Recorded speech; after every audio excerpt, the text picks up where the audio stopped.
Enlarge Ellen Ochoa, left, with Fred Haise, center, and David Alexander at Rice University's Apollo 13 event in September. Ellen Ochoa is a four-time astronaut who has served as director of NASA's Johnson Space Center in Houston since 2013. As part of that job, Ochoa oversees a space center that trains astronauts for spaceflight missions, houses mission control, and manages the International Space Station and Orion spacecraft programs. In recent years, the Space Center has also played a central role in preparing for and publicizing NASA's journey to Mars, the poorly funded effort by the agency to send humans to the Red Planet in the 2030s. Orion has been touted as a centerpiece of this strategy, and astronauts have talked about using what they've learned on the station and applying it toward going to Mars. Now, however, key Trump appointees are beginning to talk about sending humans to the moon before Mars. The administration's choice to serve as executive secretary of the National Space Council, Scott Pace, favors a return to the moon. So does Trump's choice to lead NASA, Jim Bridenstine. It seems likely that, at some point, NASA's human destination will switch from Mars to the moon, then Mars, echoing the space policy first established during the administration of George W. Bush.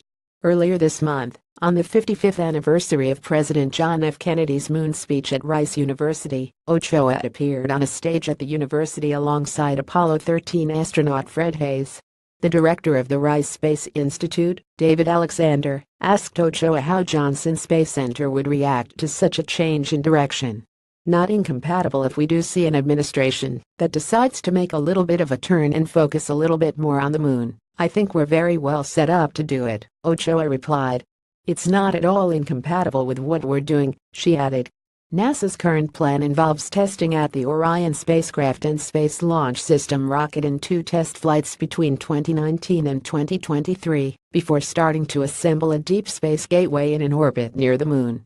This outpost would be used to test technologies in a deep space environment and could then serve as a staging area for missions to Mars or lunar operations.